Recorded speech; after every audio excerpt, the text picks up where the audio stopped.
bonjour à toutes et à tous, bonjour le King. Alors déjà, comment est-ce que ça va en ce lundi 14 juin? Bonjour Edgy, moi je vais bien. Je ne sais pas pour toi, mais moi ça va. Ah bah moi, c'est formidablement bien, parce que bon, l'UFC 263, comme ça, vous allez me dire, bon, Guillaume, il a battu le record de l'événement UFC avec le plus de décisions, avec 11 décisions en tout, plus long fight time en tout pour un événement UFC avec 3h11 au total, mais, et c'est pas un petit mais, des mémoires, j'ai presque envie de dire, pour l'histoire, pour ceux qui étaient présents en direct. Fernand, vous avez pu suivre l'événement quasiment aussi en direct sur les réseaux sociaux de Fernand Lopez et son Twitter. On va commencer tout de suite avec le troisième combat de la soirée. Après, bien évidemment, on va voir tout ce qui s'est passé. Mais bien évidemment, c'est Nate Diaz.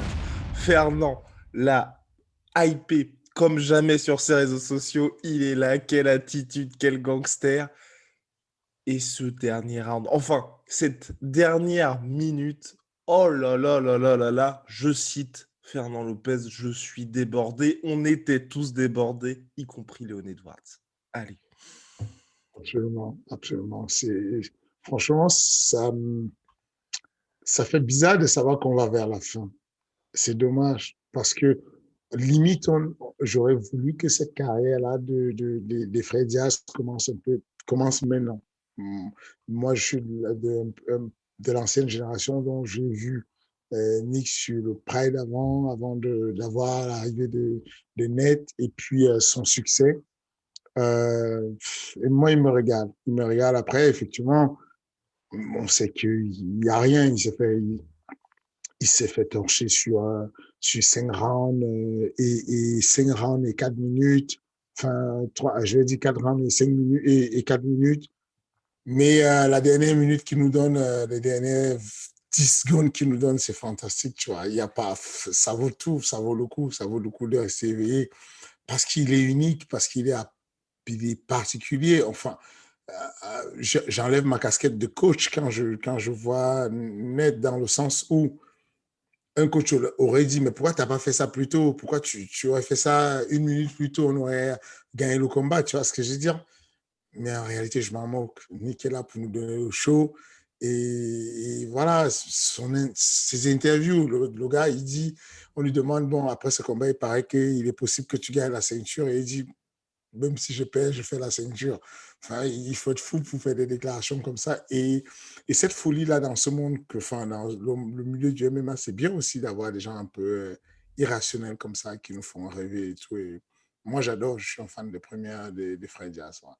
Et j'avais lu un article, oui, de Yahoo Sports qui parlait justement, qui avait interviewé Hunter Campbell, donc un peu le directeur de tout ce qui gère un peu, on va dire, toute la partie business avec les athlètes de l'UFC, et qui expliquait à Yahoo Sports que pour lui, les frères Diaz étaient un petit peu des génies du marketing. Est-ce que toi, tu penses ça aussi? Non, non, Ok, je ne pense pas qu'en marketing, ils soient bons. Je pense même qu'ils sont très mauvais en marketing. d'accord. Je pense qu'ils sont juste bons en jazz. Ils sont juste authentiques, ils sont particuliers, je pense que c'est ça leur capital, le business, le capital business, c'est ça, c'est le nom, jazz, l'attitude, l'authenticité, c'est tout. Parce que si tu suis bien la carrière des jazz, c'est une catastrophe.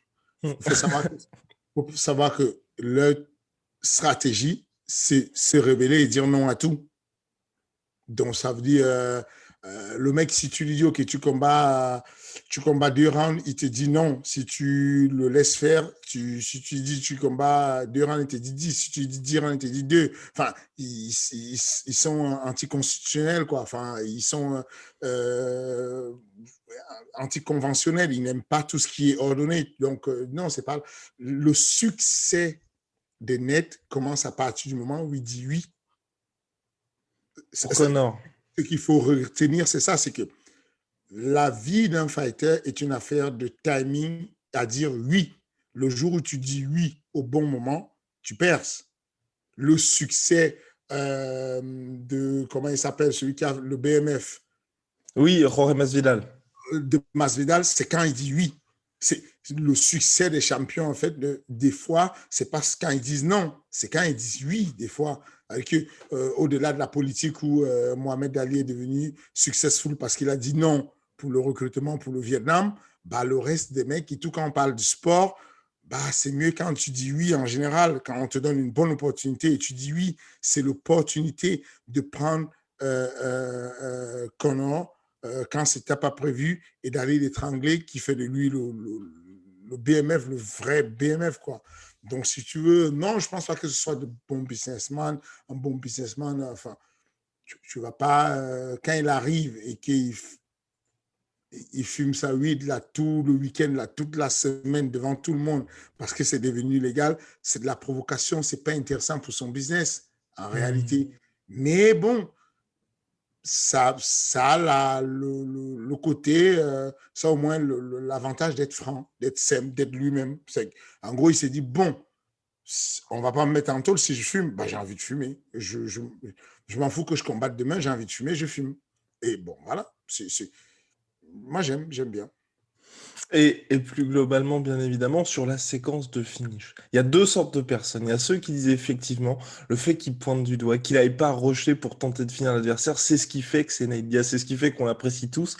Et d'autres qui disent mais pourquoi est-ce qu'il n'a pas cherché la finition? Toi, t'étais comment devant ton écran, devant MC Sport à ce moment-là? Moi, je kiffe le mouvement et puis je dis c'est dommage pour lui parce que en réalité, l'un ou l'autre, ça se joue. C'est-à-dire que pour être très clair, Léon Edouard, il a perdu sa ceinture, il a perdu son droit de faire la ceinture à ce moment-là. Il faut qu'il y ait des accidents. Là, actuellement, là, il faut qu'il y ait un accident ou des accidents conjoints qui vont amener à replacer Léon Edouard en pole position. Là, il est battu.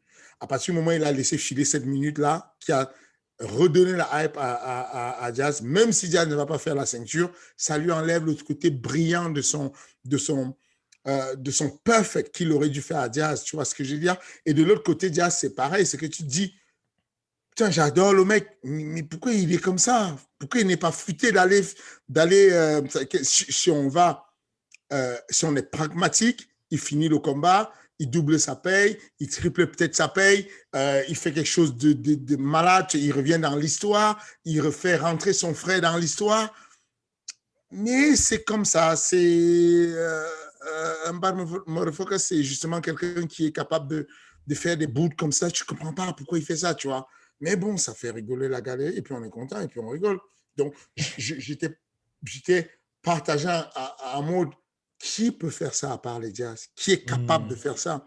Et puis, partagé en mode, oh, c'est dommage quand même pour... Moi, j'aurais bien voulu qu'il fasse un peu plus d'argent, parce qu'en terminant ce combat, il rebat les cartes et tout, il remonte qu'il n'est pas là juste en mode pour sa hype, parce qu'il est un mec connu qui vend des places, il montre qu'il est encore combattant, tu vois. Et bon, voilà, c'est un peu enfin, mon avis était partagé dessus à ce moment-là, mais moi, j'ai kiffé la performance de la fin. Ouais. Le dernier petit sprint, là, c'était magnifique.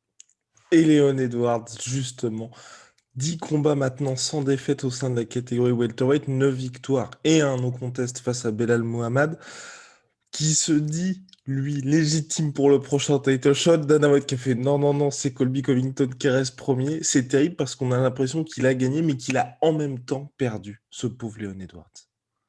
Bah, c'est ça, c'est ce que je te disais, c'est que le gars, il a beau avoir gagné, mais quand tu prends un mec qui n'est pas connu pour son knockout power et qui te sonne à la dernière minute d'un combat de 25 minutes, c'est dur. Donc, du coup, ça t'enlève un peu cette petite lumière-là, c'est qu'il a été sérieusement ébranlé, mais sérieusement.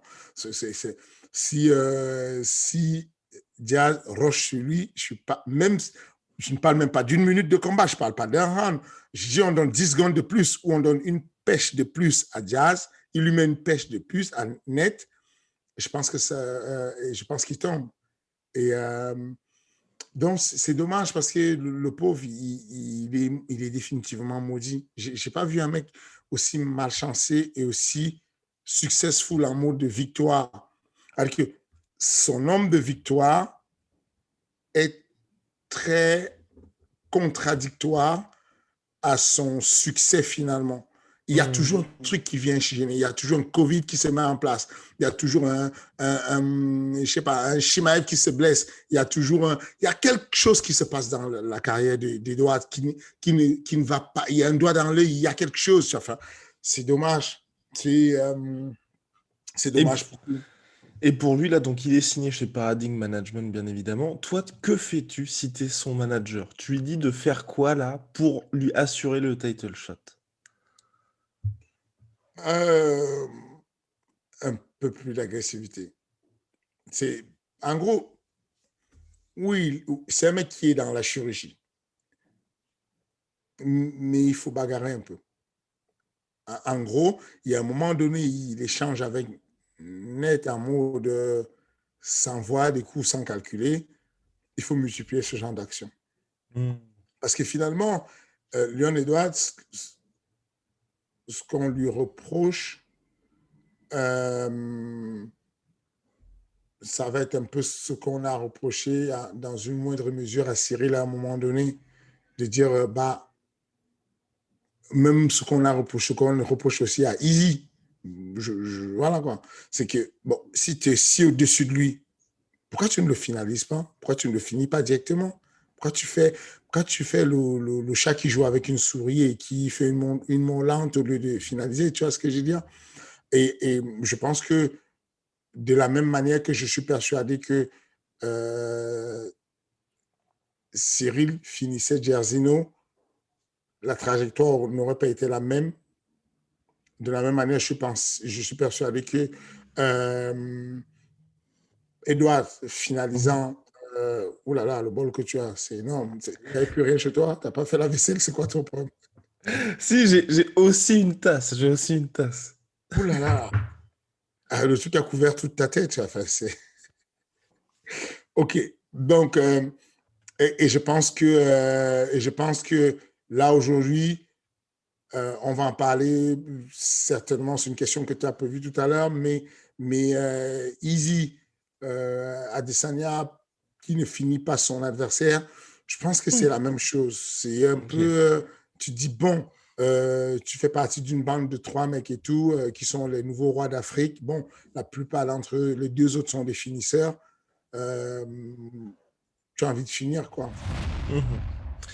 Bon, easy, on va y aller tranquillement, bien évidemment. Là, on va s'intéresser au co-main event parce qu'il y avait le futur Brandon Moreno, le futur du MMA, selon Fernand Lopez qui affrontait Davison Figueiredo. Ni lui, ni moi, ni la plupart de la planète MMA, dont Dana White, ne le voyait s'en sortir face à Figueiredo pour la revanche. Et il a surpris tout le monde, ce monsieur. Enfin, en tout cas, moi, il m'a vraiment surpris. Ah, il Parce m'a que bluffé. dans tous les domaines, oh là là, fou. Il m'a bluffé. Et comme je dis encore, je suis déçu n'avoir pas cru en lui jusqu'au bout. C'est-à-dire que dans mes analyses, je suis content quand même, je ne suis pas souvent loin dans mes analyses, mine de rien. Ouais. Et dans mes analyses, je le vois toujours, je l'ai toujours vu comme le futur, mais je ne voyais pas à quel moment il devenait le futur. C'est-à-dire que, non, je savais à quel moment il devenait le futur. Je trouvais que c'était très tôt. Pour le, je me suis dit, bon, euh, Figueredo, il a une indigestion, il se retrouve à l'hôpital quelques jours avant le combat, il arrive et tout, il fait un combat de malade mental. Limite, tu as envie de dire, bon, si on veut que Figueredo il perce et tout, il faut lui refaire des indigestions et l'empoisonner, quoi, parce que là, il est arrivé, c'était pas terrible ce qu'il a, voilà, quoi, il n'était pas sur son meilleur jour. Et Moreno a juste, enfin, c'est fantastique ce qu'il a fait. C'est-à-dire que quand j'ai fait le pronostic du combat, je disais que bon, peut-être il a une chance et tout, mais je disais, je souhaite qu'il gagne. Mais je sais qu'au fond de moi, Figueroa va gagner. Et au final, il m'a prouvé le contraire, tu vois. C'est que je croyais en lui sur le mot de futur, mais non, c'est pas le futur, futur lointain, tu vois. C'est le futur de tout de suite et il est là tout de suite et c'est fantastique d'avoir ça. Donc, ouais, j'ai beaucoup, surtout que c'est une histoire. Moreno, c'est une vraie histoire. C'est clair. Et que ce que je manage un jeune qui s'appelle Danilo Belluardo. Je ne sais pas si vous le connaissez. Danilo Belluardo, c'est un Italien qui est récemment sorti de l'UFC. Donc, c'est un vétéran de l'UFC. un peu, voilà quoi. Et donc, il m'a envoyé un message. Je vais, pense à me faire, à me faire te Ouais. l'envoyer pour que ça puisse paraître le message. Il m'a envoyé un message, en fait, d'un média italien qui racontait l'histoire de Moreno en disant ce mec a été viré de l'UFC. Et puis, il est revenu à l'UFC et aujourd'hui, il est champion de l'UFC. Et il m'envoie, donc je suis son manager, il m'envoie ce message pour me rappeler, s'il te plaît, ne m'oublie pas. Et je pense toujours que je vais revenir. J'ai été viré de l'UFC, mais je pense que je pourrais devenir champion de l'UFC. J'ai quelques gars comme ça que je manage qui sont sortis de l'UFC, mais qui peuvent potentiellement revenir en force sur l'UFC. Et ce message-là me touche parce que en 2000, c'est quoi ça, en 2016, Moreno fait l'Ultimate Fighter. Dernier sélectionné. C'est ça. Dernier sélectionné. Il rentre, il fait 2-3 combats et il perd contre, je crois, Pentora, un truc comme ça, où il gagne contre. Non, il perd Alors, contre. attends, regardons. Il perd contre Pentora, ensuite il sort en 2017. Non, en 2018. Il sort en 2018 après 2 défaites consécutives. Voilà. Il perd contre Pentora, c'est ça. Et il sort en 2018 après 2 défaites contre Sergio Pettis, puis une nouvelle fois contre Pentora. Et il rentre à l'UFC en 2019, une année après. C'est-à-dire qu'il sort, il va au LFA. C'est ça. Je crois qu'il fait le titre du LFA, il gagne, et dans la foulée, il revient à l'UFC. Et quand il revient à l'UFC, il fait 5 combats. Juste 5 petits combats et il est champion de l'UFC. Cela dit, contre des tueurs à chaque fois, directement. Combat de rentrée contre c'est Perez puis Askarov quand même. Enfin, non, oui, Askarov pour rentrer à l'UFC. Après, il y a eu 2 qui n'étaient pas des tueurs. Oui, je ne sais plus lesquels, mais là où je ne sais plus ce qu'il y a eu, mais ce n'était pas que des tueurs non plus. Oh, bah, il y a Brandon Reval, peut-être lui qui n'est pas un tueur, sinon Kaikara France et Formiga, c'est quand même des noms. Et ça, Formiga, c'est solide. OK. Bref, toujours est-il que tu vois, par exemple, Leon Edouard, il est sur 9 victoires consécutives. On ne parle même pas du titre. On lui dit, tu n'as pas droit au titre. Le petit revient.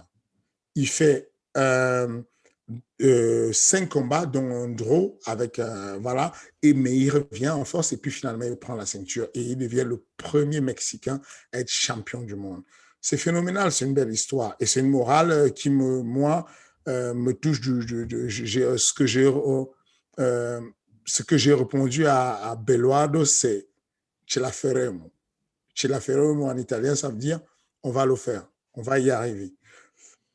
C'est pas peut-être vrai, hein. C'est-à-dire que c'est pas peut-être vrai qu'un jour il sera champion, hein, ou bien qu'il retournera à l'UFC. C'est pas peut-être vrai que Taylor sera champion et qu'il retournera à l'UFC, mais cet espoir-là, cette manière-là, ces personnes qui t'inspirent dans la vie, comme Moreno, c'est bien, on en a besoin. On a besoin de ça pour garder, parce qu'il y a des moments où c'est dur, où c'est très dur, notamment Beloardo qui sort de l'UFC, qui perd hors UFC. Donc, du coup, pour lui, c'est dur de remonter la pente. Mais c'est bien ce genre de petite histoire de Moreno qui te redonne un peu la pêche. Un peu comme en boxe anglaise, on a vu avec Louise, qui vient détrôner le grand champion Joshua. Et donc, c'est bien. Et concernant bien évidemment le champion déchu, la Davison Figueiredo, Dana White en conférence de presse a dit bon, peut-être que le weight cutting a un effet sur lui, et il a dit que sur les 2 derniers combats, il n'était pas le même. Est-ce que toi tu penses que pour lui finalement, la catégorie bantamweight pourrait être sa prochaine maison, ou au contraire, il faut qu'il reste en flyweight?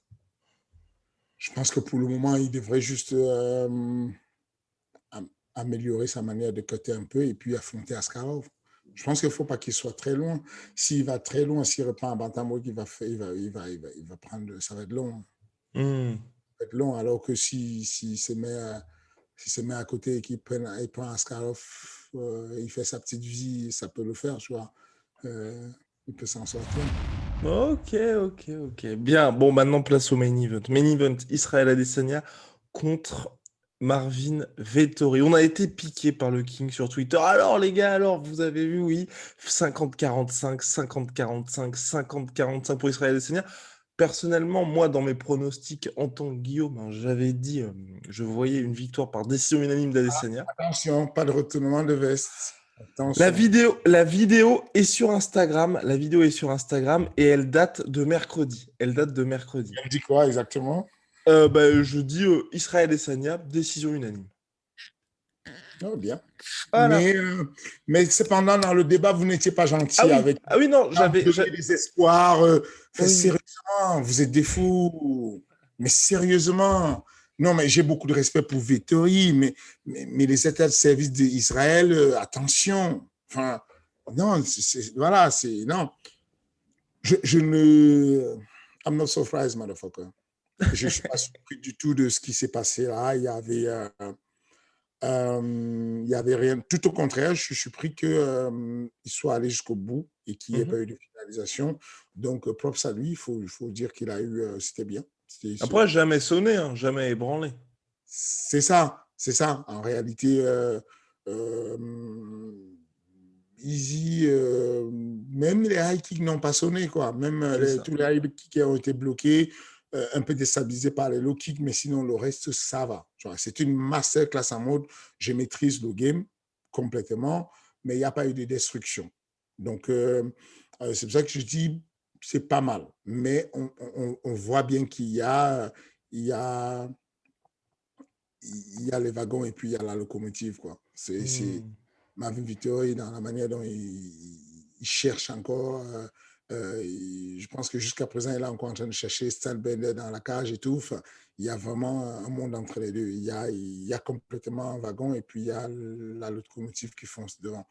Et la locomotive, définitivement, à 84 kilos, c'est Stylebender. Il n'y a rien à dire.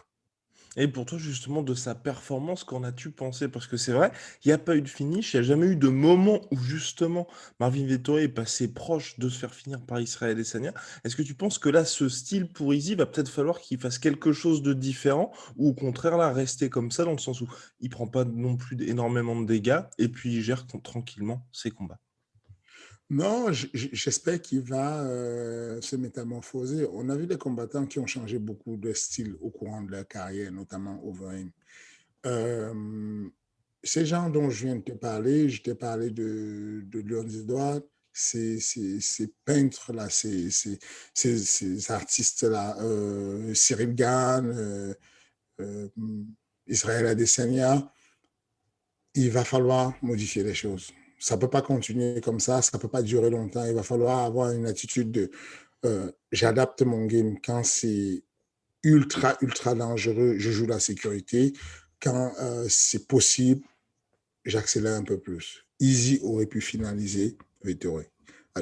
Il y a eu des moments où il a fait des tentatives d'accélération en anglaise. On voyait bien que dès qu'il accélérait, Israël Adesanya, Vettori était perdu. Mais derrière, Mhm. il ne maintenait pas cette accélération. Il ressortait et se mettait à l'abri. D'autant plus que, sérieusement, s'il y avait quelqu'un sur lequel accélérer, c'est bien Vettori. Parce que Vettori n'a pas de knock-out power. Enfin, il tape, tu sens qu'il il n'y met rien, il n'y a rien. Il y a juste la lutte qui te met en danger. Sauf que la lutte, bon, tu es déjà tombé de toutes les façons 3 fois. Donc, tant qu'à faire, avant de tomber, allume-le. Tu vois ce que je veux dire? J'aurais voulu qu'il allume un peu plus. C'est tout. Parce que pour son bien, juste pour le mettre dans une difficulté où je pose beaucoup de problèmes de boxe, et je vois comment l'autre peut résoudre les problèmes de boxe. Et comme il ne peut pas les résoudre, tous les problèmes de boxe que je vais poser, de pieds-points en tout cas que je vais poser, que j'ai un niveau au-dessus, du coup, je vais exposer ces trous, ces ouvertures, et puis je vais le descendre.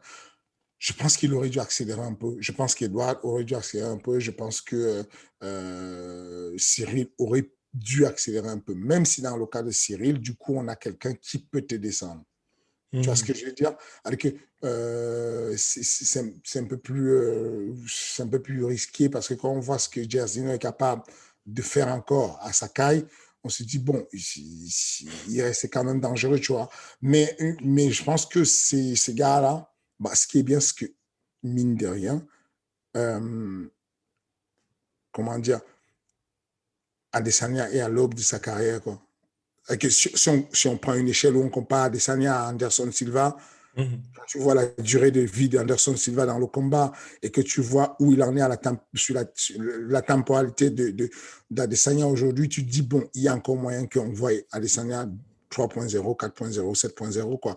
On peut encore le modeler, on peut encore le transformer, pourvu qu'il ait envie d'aller chercher un peu plus la bagarre. Mhm. Et justement, là, pour Israël Adesanya qui devrait affronter normalement, si tout va bien, Robert Whittaker prochainement, est-ce que penses-tu, toi, un, de cette revanche, et deux, est-ce qu'on pourra avoir un Israël Adesanya différent? Parce que c'est vrai que pour moi, en tout cas, j'ai un peu peur, parce que ça va être très, très compliqué pour lui de réitérer la performance du premier combat. Et surtout, je pense que Whittaker sera différent. Euh, Très difficile. Sincèrement, j'ai peur pour lui s'il ne se réinvente pas. Hmm. Parce que là, Whittaker a refusé de faire la ceinture pour se préparer, parce qu'il a l'intention d'envoyer du lourd. Il veut changer. Vettori n'a pas eu le temps de changer. Vettori a eu 8 semaines devant lui. Tu ne modifies rien sur l'échelle de l'amélioration de la progression en 8 semaines. Tu améliores la stratégie, le technico-tactique. Euh, euh, Tu vas difficilement modifier les qualités physiques en 8 semaines. En tout cas, pas la force, pas drastiquement la force. Et du coup, ce qui te reste à modifier, c'est, voilà, comme je disais, c'est le technico-tactique. Et du coup, c'est pas un génie, Vettori, c'est pas celui qui brille le plus sur le fight IQ. Donc, le delta ne se voit pas beaucoup. Whittaker est intelligent. Whittaker est puissant. Il a pris le temps de se développer. Et je pense que Vettori a du pain sur la planche. Ça va être une vraie baston. Il va devoir se préparer sérieusement. S'il prend ça à la légère, je pense qu'il pourrait perdre son titre. Pou, pou, pou. Et concernant Marvin Vettori, toi, est-ce que tu te dis qu'il y avait des choses différentes à faire pour justement lui pouvoir, on va dire, enfin, accrocher le titre? On a vu son coach Rafael Cordero, après, à la fin du programme, qui lui demandait d'être plus agressif, de faire preuve de plus d'activité parce qu'il perdait les rounds. Est-ce que toi, il y avait peut-être ça qui aurait pu faire pencher un petit peu le combat en sa faveur, ou au contraire, c'était quand même peine perdue? Ouais. Et s'il essayait d'être un peu plus agressif, il tombe. Enfin, il allait Hmm. se faire finaliser justement. Il aurait fait, il tentait d'être un peu plus agressif, Izzy le couchait. Non, non, non, enfin, il est en retard. Enfin, non, j'ai pas envie de lui manquer de respect, mais non. Enfin, tu vois Whittaker, tu vois qu'il est complet, tu vois qu'il y a quelque chose, tu vois il y a des choses à faire. Tu vois Gastelum, tu vois ce qu'il est capable de faire. Si Gastelum, voilà quoi. Non, non. Je dis encore que je trouve qu'il a été, en termes de performance par rapport à lui-même, il a été très surprenant. Se retrouver dans le dos de Vettori, de Israël Adesanya, c'est déjà quelque chose de fantastique, tu vois. Enfin, non, Hmm. tu vois en lutte, combien de mecs tu vois, enfin, non, même en lutte, c'est son point le plus fort. Non, c'est pas son niveau, Easy. C'est pas vraiment son niveau. C'est, voilà quoi. Non, on peut refaire le combat 12 fois. Il va perdre 11 fois. C'est pas son niveau. Même 12 fois, peut-être il va perdre 12 sur 12, quoi. Enfin, c'est pas son niveau. C'est tout. Oh là là, pauvre Marvin Vettori. Enfin bref, qui ensuite là a d'abord, on va dire, n'était pas d'accord avec le scoring des juges, puis ensuite là maintenant a jeté son dévolu sur Paulo Costa. Intéressant? Ou toi, ça ne t'intéresse pas du tout ce genre de combat-là? Entre le numéro 3 et le numéro 2 de la catégorie. Euh, Ça peut être intéressant, pourquoi pas. Ça peut Hmm. être intéressant. Surtout que Paulo Costa, il est un peu en difficulté en ce moment, politiquement. Ça peut être intéressant. Je sais pas. Ça peut être intéressant. À suivre, en tout cas, il y avait aussi sur cette carte, sur cette UFC 263, un combat que l'UFC avait organisé qui était en mode combat popcorn entre Drew Dober et Brad Riddle, qui est bien évidemment coéquipier d'Israël et Adesanya. Alors déjà, toi, qu'est-ce que tu penses de ces matchmaking de l'UFC où c'est clairement en mode, bon, là, on va faire plaisir aux fans avec un truc qui va être complètement dingue, et bah, puis ensuite du combat, tout simplement, qui a reçu le bonus de Fight of the Night. Une dinguerie.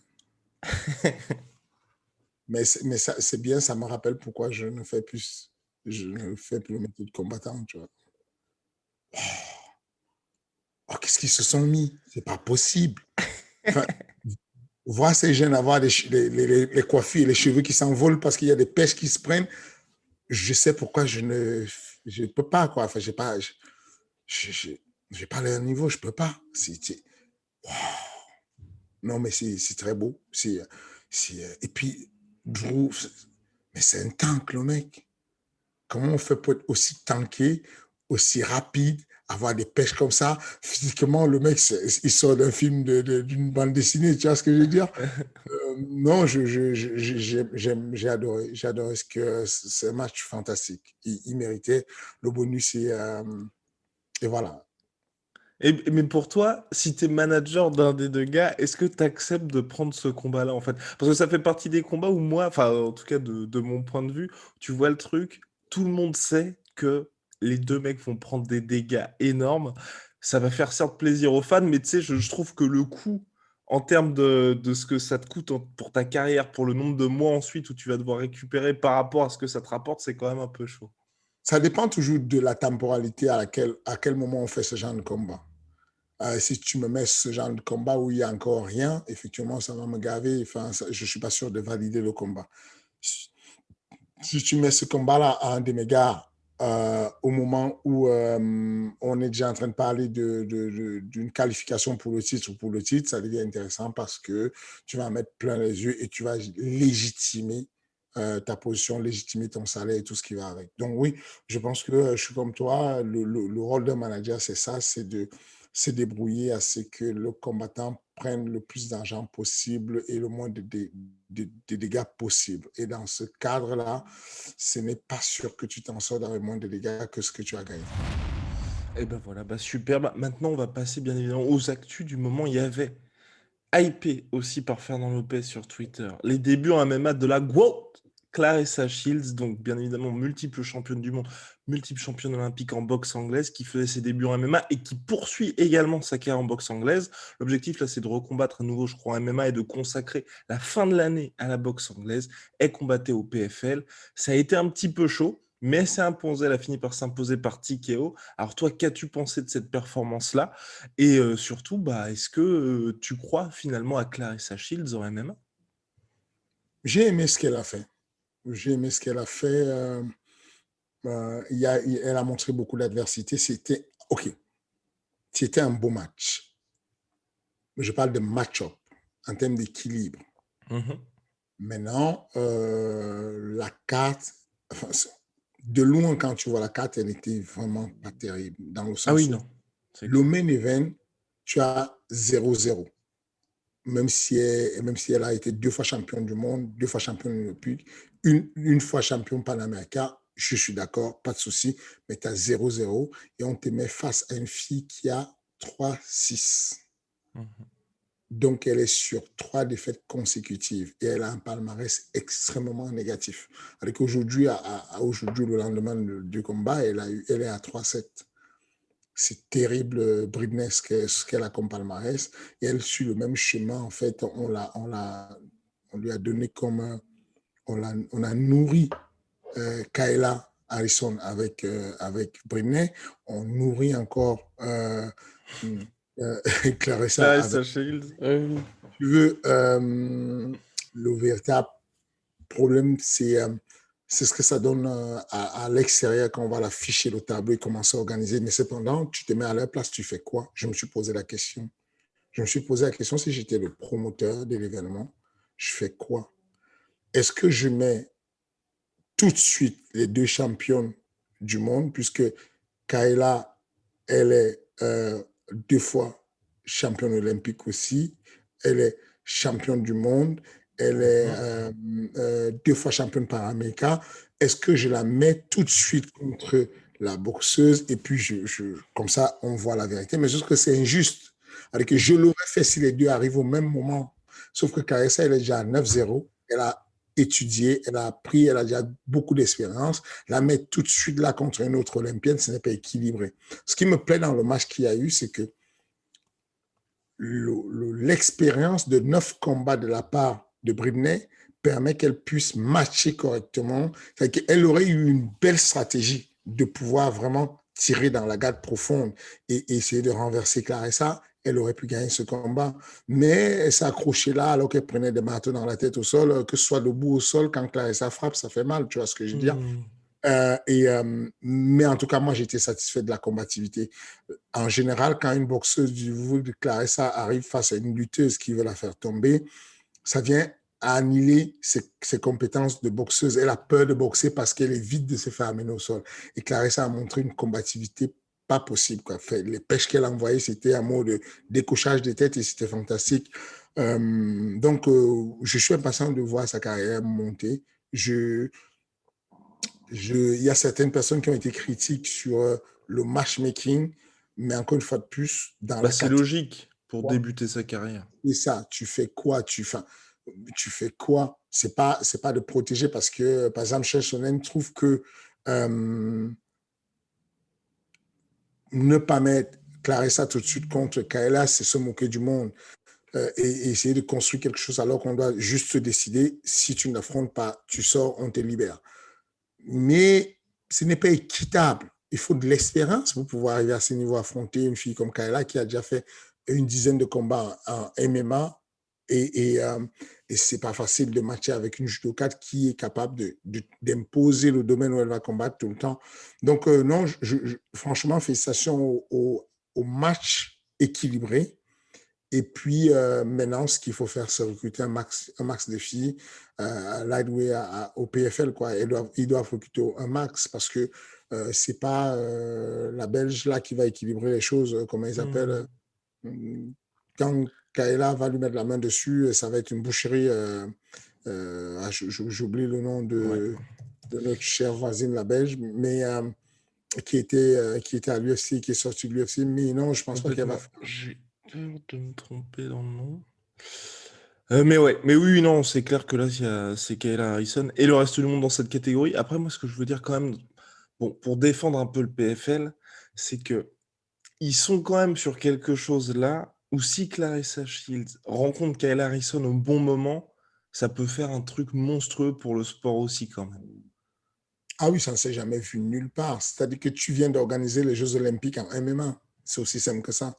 Tu viens simplement d'opposer le monde du judo au monde de la boxe en passant par l'OMMA. C'est que tu as 3 mondes potents, 4 mondes que tu réunis.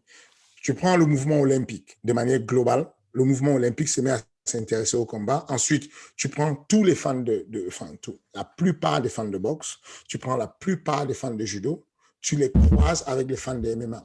C'est évident que ça marche. C'est évident qu'on est dans la globalisation du MMA. On retrouve les Jeux Olympiques à l'UFC. C'est génial. Et puis surtout qu'elles sont dans leur prime en plus. C'est ça que je trouve particulièrement apprécié avec ce qu'ils font. Et donc la personne, c'était Cindy Dandois. Voilà. Bonjour à Cindy Dandois, on sait qu'elle nous regarde. Alors, Fernand, on avance un petit peu, on passe aux questions. Chaque semaine, vous pouvez poser vos questions au King, vous le savez, ça se passe dans l'espace commentaire. On en sélectionne quelques-unes. Et le King y répond bien évidemment avec plaisir, avec le sourire et avec une exhaustivité qui le caractérise. Alors, on va commencer par question de Ouhou. Salut la sueur, ce serait cool de parler un peu du Bellator. Bon, on y vient. Le combat Lima contre Amosov risque d'être dingue, force à vous. Eh bien oui, le combat s'est passé. Amosov qui est passé à 26-0 en carrière, nouveau champion welterweight du Bellator. Ça s'annonce compliqué de déloger ce monsieur, l'Ukrainien, membre des Titi. Yaroslav Amosov. Il est probablement aujourd'hui le combattant au UFC pound for pound le plus fort du monde. Devant Pitbull? Oui. Oh. Oui. Ah ouais. Bah oui, attention. 26-0 quand tu as 26 ans, c'est chaud. Quand tu arrives à 26 ans, que tu as 26-0 et que tu es champion du Bellator, à l'avenir devant toi. Et quand tu regardes sa carrière, tu vois le nombre de... Enfin, on est sur 26 victoires, on a 19 finitions. Donc, 10 qui sont des KO ou des TKO. Non, 9 qui sont des KO ou des TKO et 10 qui sont des soumissions. Quand tu es capable de lutter comme il lutte, et que tu finalises 10 fois, c'est dangereux.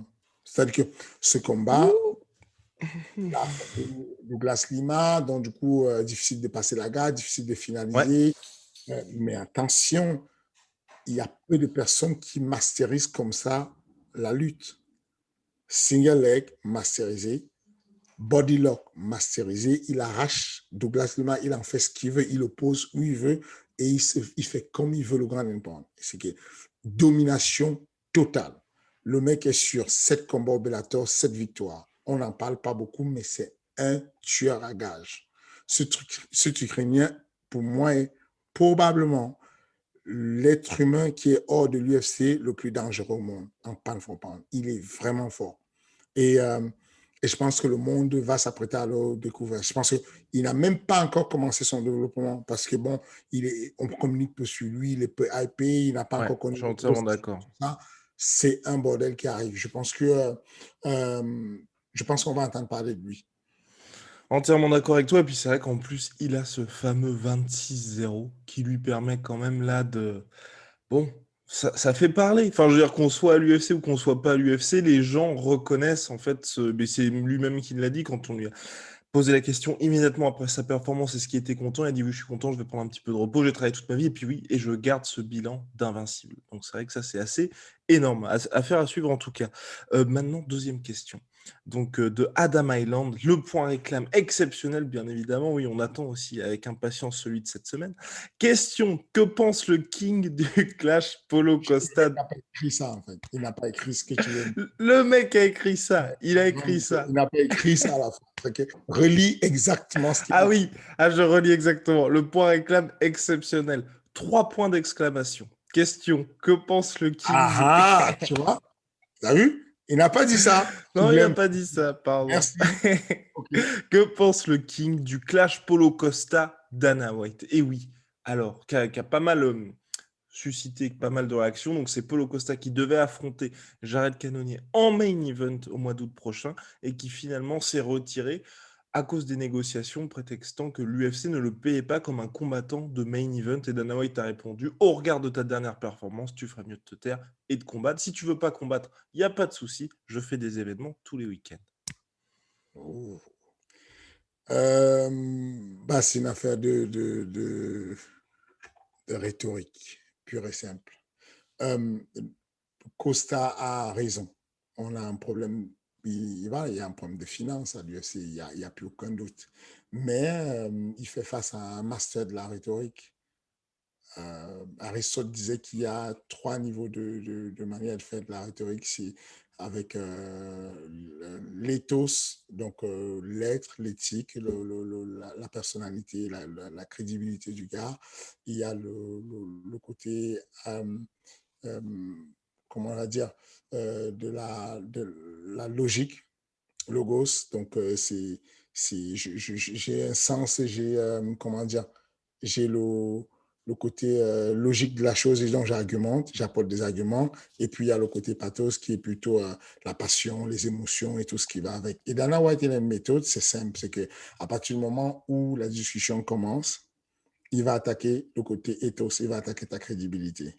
En gros, pour t'empêcher de pouvoir avancer dans ton argumentation, il va utiliser cette nuance de rhétorique, cette nuance en fait de discussion pour aller convaincre les gens en disant, bon, de toute façon, fais déjà ta performance et puis tu vas parler plus tard. Tu as fait une performance voilà, donc tu n'as même pas droit à la parole, tu n'es pas un ayant droit.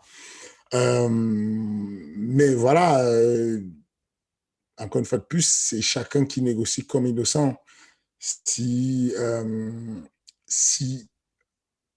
Paulo Costa pense qu'il a la main, ou encore quand son manager pense qu'il a la main, qui continue à maintenir, s'il n'a pas la main, vaut mieux ne pas trop le faire parce qu'il y a extension de combat à chaque fois. Mhm. Et du coup, on ne sera pas gagnant. Et un athlète qui est censé combattre, on lui offre tous les ans 3 combats. Il peut dire non s'il veut. Mais non, simplement, il s'est mis l'UFC à dos parce qu'il s'est dit non, lui, il est fâché avec son patron. Bon, ça, c'est pas grave, c'est une affaire d'état d'esprit. Mais il y a surtout un truc, c'est qu'il y a le droit de la part de l'organisation de faire une extension de contrat de 6 mois à chaque fois Donc, tu refuses de combat, on allonge ton contrat. Ça veut dire qu'il n'est pas prêt d'être libre. C'est pas demain la veille qu'il va aller combattre au PFL ou bien au Bellator ou bien chez Ares ou n'importe. C'est pas demain la veille, quoi. C'est qu'il est coincé pour longtemps parce qu'à chaque fois qu'il refuse de combattre, l'UFC s'assure avec Campbell dont tu parlais, qui est le responsable des relations des athlètes et tout, il s'assure que, OK, nous on a validé notre part de job.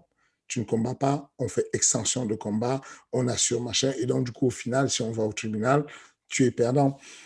C'est ça le problème. Est-ce que son bras de fer va marcher? Je suis pas sûr qu'il soit en position parce qu'il n'a pas le levier. Le seul levier avec l'UFC, tant qu'on n'a pas de syndicat, c'est le levier de pay-per-view.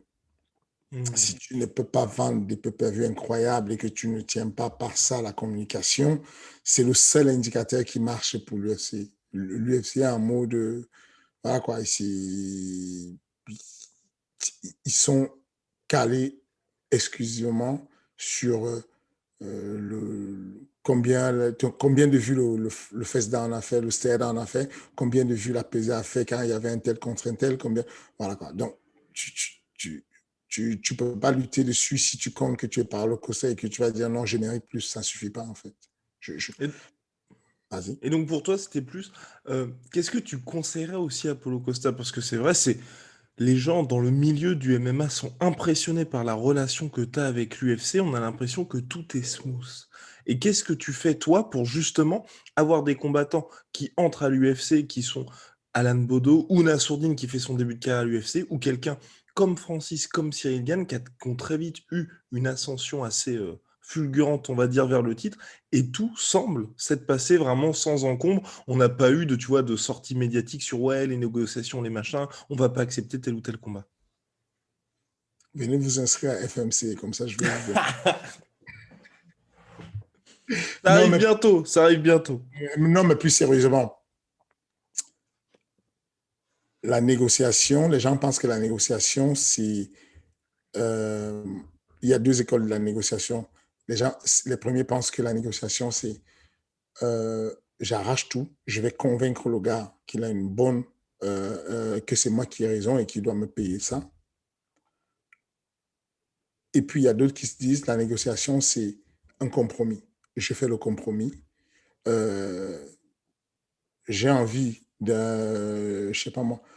J'ai envie d'aller en vacances en Australie. Toi, tu vas aller en vacances, je sais pas moi, en Italie. Et au lieu d'aller 2 mois en vacances en Italie ou d'aller 2 mois en Australie, on s'est dit on fait un mois et donc on a la poire qui est coupée en deux. Il faut faire attention quand la poire est coupée en deux de ne pas être la poire finalement. Ce que je veux dire par là, c'est que la négociation, ce n'est pas juste de faire un compromis. Le compromis n'est pas bon pour la négociation. C'est ce que tu apprends sur les premiers coups de négociation. La deuxième chose, c'est que la négociation n'est pas de convaincre l'autre, mais c'est de se mettre dans la disposition d'essayer de comprendre l'autre. Quand tu as compris ce que l'autre veut, ce qui l'intéresse et que tu lui trouves son intérêt à lui, à ce moment-là, il t'autorise à négocier, à avancer tes pions.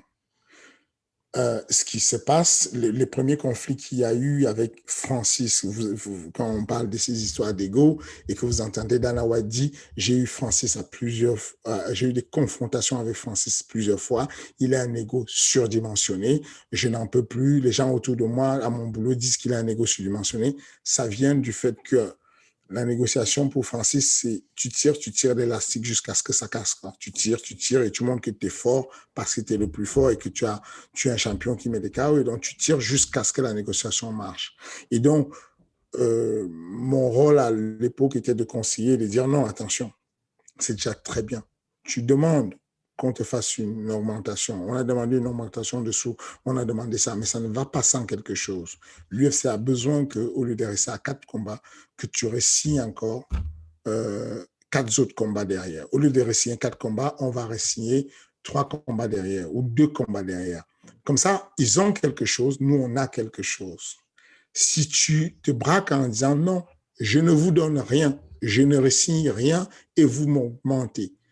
Non, c'est du braquage. Ils ne vont pas l'accepter de toutes les façons et tu iras où? Tu vas faire quoi en fait? Ce n'est pas la question. Donc, l'idée, c'est de réfléchir comment donner un peu et puis prendre un peu dans l'histoire. Et en général, les gens prennent, quand ils ont des leviers, notamment dans le cadre de Stipe contre Francis, on avait déjà le levier parce que là, au moment où Nick se présente avec le contrat pour renégocier, c'est durant la Fight Week, à quelques jours du combat, qu'on doit re-signer pour compléter et dire si jamais, voilà ce qui se passe. Si jamais, on était à la veille du voile, on était quasiment à, non, c'était un combat avant la ceinture. On était à la veille du combat avant la ceinture. Je ne me rappelle plus c'était quoi comme combat. Mais quoi qu'il en soit, à ce moment-là, Francis sait qu'il a la main parce qu'on a commencé à faire la com. Il y a une grosse com qui est déjà investie. Et il dit, non, ils vont céder. Ils vont céder de toutes les façons. On va avoir le demi-million, ils vont céder. On va demander plus, on va demander 800 000, ils vont céder. Il ne faut pas lâcher l'affaire. Et les conséquences, c'est quoi? C'est que il dit à Mick, de toute façon, je ne parle même plus avec toi. Donc, il dit à Thiago et à moi, bon, les gars, de toute façon, la négociation, vous ne la faites pas bien, moi, je vais prendre la main. Ensuite, il dit à Mick, moi, je ne veux plus parler avec toi, je vais parler directement avec Dana. Et c'est là où les choses se compliquent, parce que du coup, le boss s'est dit, OK, tu manques de respect à mon staff, tu fais n'importe quoi et tu veux me parler. Mais sauf que derrière ça, il y aura un poids qui est coupé en deux. Il n'y aura pas 800 000, il y aura 500 000 avec des bonus et des trucs qu'il va En obtenir. soi, s'il avait gagné, non? Ça reste une rancune. Mmh. Ce que je veux dire, c'est que la meilleure négociation, quand des mecs vont, quand le GIGN va négocier et va chercher à sortir des otages d'un immeuble, ce qu'on t'apprend en négociation, c'est que tu ne demandes pas à l'otage, vas-y, sors-moi des gens et tout, sors tout de suite et tout, on veut récupérer les otages. Non. Tu fais parler les otages, tu comprends ce dont ils ont besoin. Il faut que dans la négociation, tu donnes l'impression à l'otage que la sortie du gars, c'est parce que lui, ça l'arrange en fait, en disant, personne ne va mourir aujourd'hui, il y aura, arrête des mots compliqués, il y a pas ça, il n'y aura pas de mort, il n'y aura rien. Ça va bien se passer. Ce qu'on te demande juste, c'est de dire, comme il y a une femme enceinte qui est là, comme il y a une blessée, je pense que les gens qui sont derrière moi, le gouvernement et tout ça, ils ne rigolent pas.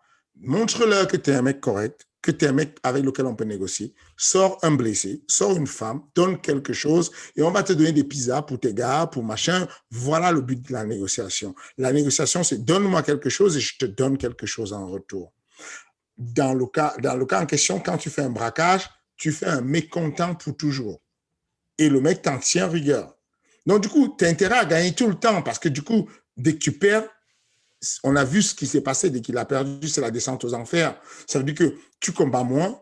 Le manque à gagner qu'il a fait, tu peux avoir gagné beaucoup d'argent et quelques temps après, tu as un manque à gagner énorme. Ça veut dire que vous allez regarder l'historique de ces payes. Il est resté à 100 000 plus 100 000, 100 000 plus 100 000, 100 000 plus 100, 4 000, 100 000 plus 100, 6 000, 100 000 plus 100, 8 000 pendant très longtemps. Heureusement qu'il faisait des gros KO et qu'il prenait du 50 000 de bonus. Sinon, voilà, quoi, il serait endetté. Quoi. Enfin, c'est compliqué de faire ça quand tu combats une ou deux fois l'année et que tu prends 100 000 plus 100 000, ça devient galère.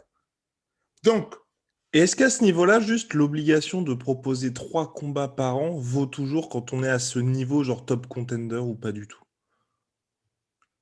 Absolument. C'est-à-dire que. C'est juste que l'UFC te propose des combats pas intéressants, en fait. Oui, voilà, il y a toujours le côté légal de la chose. Quel que soit ce qui se passe, si on va au conflit, si tu vas rester en justice et tu dis que je ne te donne pas assez de combats, qu'est-ce qui fait jurisprudence? Si jamais on va au tribunal et qu'on dit, et que tu dis, et que moi je dis tu ne combats pas assez, quand je te donne les combats, tu refuses, qu'est-ce qui fait foi? Donc, il faut qu'on pose ça sur papier et c'est ce qui est dans le contrat. Le contrat, c'est marqué dessus. OK, j'ai l'obligation de combattre, l'organisation a l'obligation de me donner des combats pendant tel nombre de temps. J'ai l'obligation, j'ai le droit de refuser un certain nombre de combats, mais au bout de tel nombre de combats, ça peut être une cause de rupture de contrat, ça peut être une cause du fait que je dois leur rembourser des dommages qu'ils ont fait parce qu'ils ont monté un combat et que je les ai laissés tomber. Enfin, tout est mentionné dessus pour encadrer un peu le cadre dans lequel vous allez avancer si jamais il y a un conflit. C'est ça le but d'un contrat. Ce n'est que quand il y a conflit qu'il y a embrouille. S'il n'y a pas embrouille et qu'il n'y a pas conflit, bien sûr que tu donnes au gars un combat tous les ans, il n'y a pas de problème, il ne se plaint pas, tu ne te plains pas. Mais si l'un d'entre vous va à la justice, là, on ressort les ententes que vous avez et on revoit les ententes qui n'a pas respecté les clauses ou quoi que ce soit. Donc, mon conseil aujourd'hui que je donnerais à Paulo Costa, je n'ai même pas besoin de lui donner parce que je suis persuadé que son management gère mieux que moi, ce n'est pas la question, mais je dis juste que si jamais, de ce que je vois de loin, parce que déjà je ne connais pas les tenants et les aboutissants de ce qu'il y a là-dedans, donc je vais être très prudent dans ce que je déclare, ce que je vois de loin, j'ai envie de dire, il perd plus à, à se prendre la tête avec l'UFC, il aurait mieux fait de vite casser des bouches. Alors que tu gagnes plus d'argent si rapidement tu t'entraînes correctement en disant, bon les gars, je ne refuse pas de combat, je vais l'affronter, donnez-moi un peu plus de temps, tu vas, tu l'affrontes, tu le bats, tu l'affrontes, tu le bats. Tu te mets dans une position de force avant de discuter. Ne commence pas à faire le bras de fer quand tu n'as pas encore atteint ces niveaux. La plupart des gens qui font des erreurs sur la négociation, c'est quand tu ne sais pas encore te positionner sur le bras de fer. En gros, ce que je veux dire, c'est que au moment où Conor demande à l'UFC qu'il veut les parts de l'UFC, il le fait quand il sent qu'il a grandi. Il n'est pas fou. Il commence déjà sur les négociations lors des conférences de presse à titiller en disant l'UFC me doit des sous, j'ai beaucoup amené des sous dans cette organisation. Et il le fait en mode blague. Petit à petit, le boss rigole, machin truc. Et un jour, il va déclarer, bon les gars, on fait comment? Le prochain combat, moi, je veux des parts. Attention, il ne vise pas des parts, il n'est pas con. Il sait qu'il n'aura jamais des parts. Mais en disant ça, on va lui refuser des parts. Et au moment où on va lui refuser des parts, on va tomber sur autre chose. OK, tu peux mettre ton whisky dans l'octogone pendant qu'on combat. OK, tu peux mettre ton nom. OK, tu peux mettre ta marque. Et donc, du coup, il a visé la lune, il a loupé la lutte, il est tombé sur les étoiles et il s'en sort quand même pas mal dans la discussion. Donc, c'est ça le truc, c'est la meilleure négociation, même en combat, c'est ce que je fais comme coaching. Quand je coach mes athlètes et que le gars tire dans la garde, il tombe par terre, il tire dans la garde, il ferme la garde. Un peu comme on a vu le combat de qui a fait ça récemment. C'est Douglas Lima qui tire dans la garde. Comment il s'appelle, le nouveau prodige dont je parlais il y a un instant. Ouais, Mosov. Tu as envie de dire, tu tires dans la garde pour faire quoi? Tu es meilleur que lui au sol? Si tu n'es pas meilleur que lui au sol, pourquoi tu le tires dans la garde? Ouvre tes jambes, pose tes pieds par terre, prends appui, va chercher la cage avec ton dos, relève-toi. Parce que si tu restes au sol, tu perds à la décision. Donc la question c'est, tu vas braquer l'UFC en disant, tu te poses à Dana White en disant à Dana White, c'est fou ce que les youtubeurs font comme argent. Nous, on est mal payés. Moi, je ne fais pas ce combat, je suis mal payé. Est-ce que sincèrement, tu espères que cette déclaration va te faire une augmentation de salaire? Sincèrement. Pourquoi faire un combat où tu es perdant? Attends d'être un peu plus fort. Va négocier où tu es un peu plus fort. Négocie autre chose. Va gratter négocier autre chose. Et puis, tu verras avec le temps, prendre les billets d'avion en première classe si tu veux. Il va peut-être te les donner. Négocie autre chose, négocie un confort, négocie un peu plus d'argent, négocie un peu plus comment dire, un peu plus de temps pour ton équipe à Vegas. Enfin, négocie autre chose et prends le temps d'être fort. Quand tu t'es renforcé, quand tu es solide, tu te mets à gratter un peu plus en négociation. Aujourd'hui, il n'y a pas beaucoup d'athlètes qui ont leur marque à l'UFC qui peuvent, parce que Conor a attendu d'être un peu plus fort et que quand il a des éléments, Bon, il vise haut, ensuite on lui dit non, et il tombe sur ce qu'il voulait en réalité. Et puis bon, voilà, tout le monde est content. L'UFC s'est dit, bon, on lui a dit non, nous, on ne partage jamais notre gâteau. Mais lui, il dit, ah, bon, moi, je suis content quand même. Moi, je fais comme si je voulais le gâteau, mais moi, je voulais juste qu'il me permette de gonfler mon gâteau à moi. Là, tout le monde est content. Il y a aussi quelque chose que toi tu fais et où je pense à mon avis que ça aide pas mal et ce qui fait notamment que en apparence en tout cas Adesanya tout s'est très bien passé, c'est que c'est vrai qu'Adesanya a l'air en tout cas de dire à chaque fois il veut être actif et il veut combattre tous les 3 mois et ça l'UFC a l'air d'apprécier ça parce que c'est Dana White qui l'a dit en conférence de presse. Adesanya a dit bah, je veux revenir en octobre et c'est vrai que là il aura combattu 3 fois cette année. Absolument. C'est, encore une fois de plus, c'est ce que je viens de dire. Enfin, je viens de donner un putain de cours d'idée de l'initiation à la négociation. La négociation, ce n'est pas j'écoute l'autre, je me dis quand il finit de parler, il va voir ce que je vais lui mettre dans les dents. J'aurai des arguments et je vais le convaincre. Non, on ne convainc personne là-dessus. La négociation, c'est sérieusement écouter l'autre, religieusement écouter l'autre, pour comprendre ce qu'il veut, lui. Quand tu as compris ce qu'il veut, tu vas pouvoir déjà faire baisser sa garde parce qu'il y a le côté, je vous parlais tout à l'heure de pathos, les émotions, la passion. Aristote parlait de ça comme étant l'un de ses piliers de la négociation sur les 3 piliers de négociation. Et donc, du coup, je lui fais comprendre que je suis dans l'empathie de comprendre ce qu'il veut. Deuxième des choses, je vais mettre en place ce qu'il veut, au moins en partie, pour qu'il soit satisfait. Et l'UFC veut juste des gens qui collaborent avec l'UFC en disant, moi, je suis chaud, il y a du boulot, je veux bosser. C'est tout.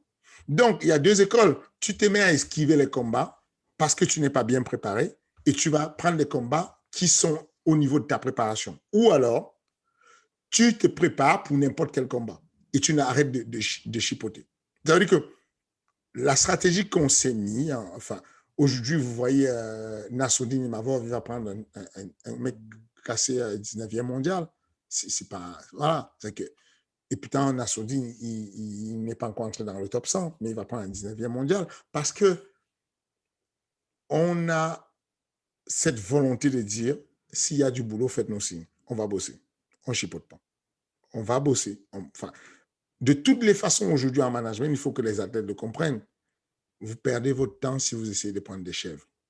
Même hors UFC, vous perdez votre temps. C'est une grosse perte de temps. En gros, vous allez faire le long chemin de faire 14 combats en battant des chèvres monumentales et puis vous n'irez jamais nulle part. Parce que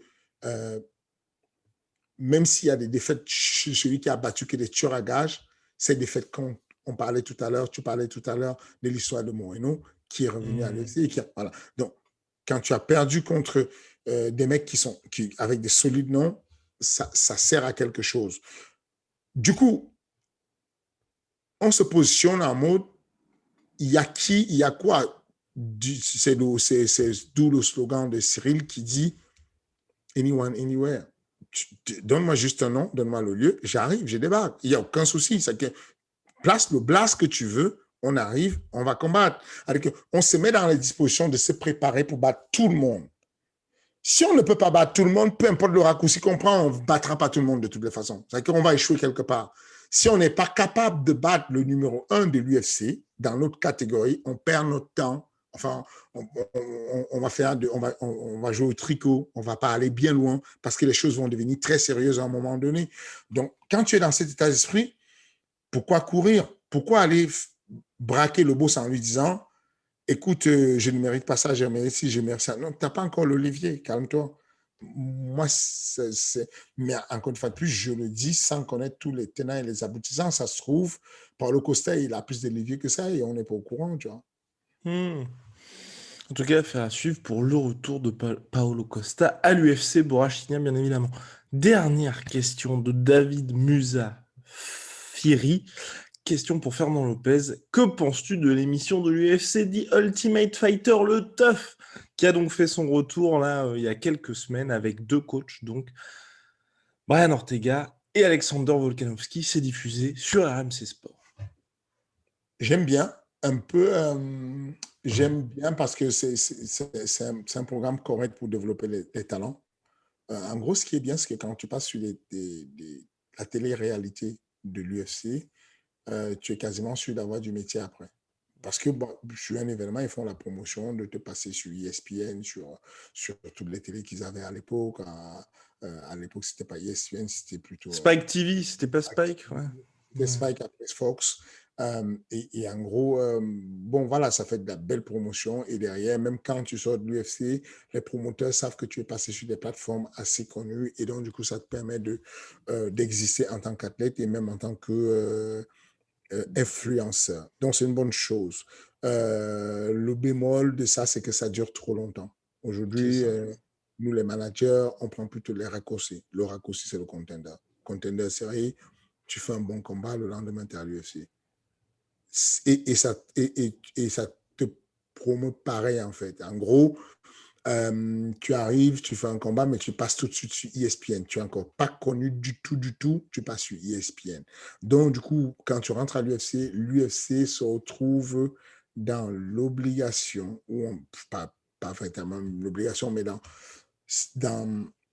ils vont vouloir capitaliser, utiliser, usufruire leur investissement. Ils ont investi sur toi en te mettant sur la carte du Contender Series, Dana White Contender Series, et dans la foulée, ils se disent, bon, le mec à l'UFC, on va plus l'utiliser sur les États-Unis ou dans tous les pays, ou en tout cas où on reçoit ESPN, puisqu'il est déjà passé à la télévision et qu'on le connaît déjà, ça nous fait monter notre audience sur ESPN et peut-être dans quelques années, quand le contrat finit avec ESPN, les fameux 1,5 milliard, on va pouvoir négocier un peu plus parce qu'on aura monté l'audience.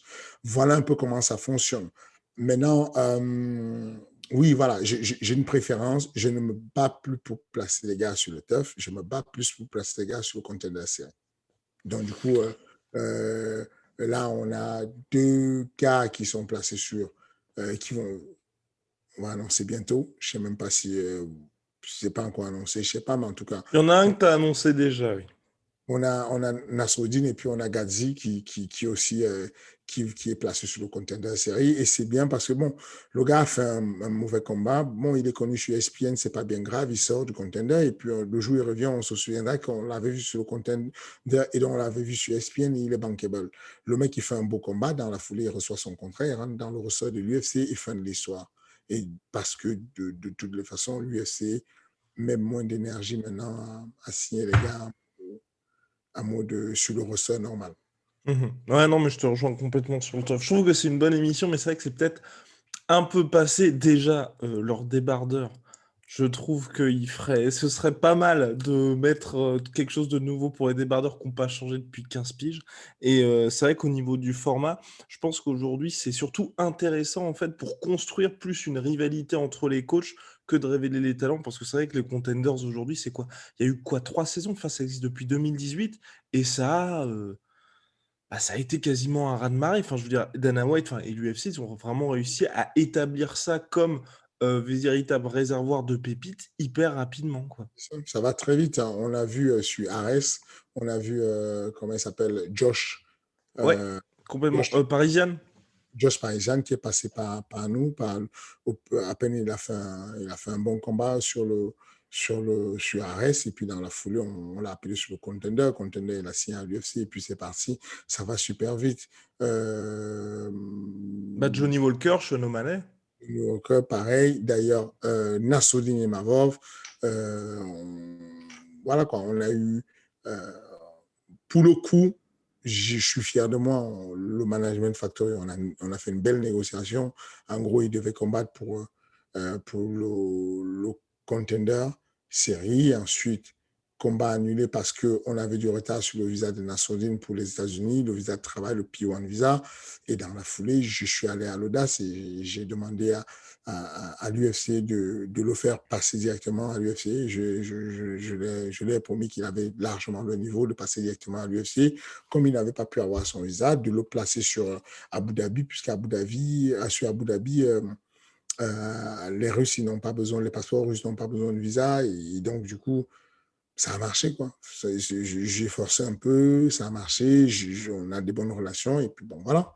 Donc, je suis content, mais le format Contender me va beaucoup plus que le format TUF. Hmm, Cependant, ça reste une belle promotion pour un athlète, quoi. c'est Surtout clair. nord-américain. C'est-à-dire que si tu vis ici, bah, tu fais mieux d'aller rapidement à Koh Lanta ou bien à l'île de la Tentation pour mieux te faire connaître. Mais si tu vis du côté de l'Amérique du Nord, l'OTEF, ça peut être une très belle construction de carrière. C'est clair. Et puis l'UFC met le paquet là-dessus bien.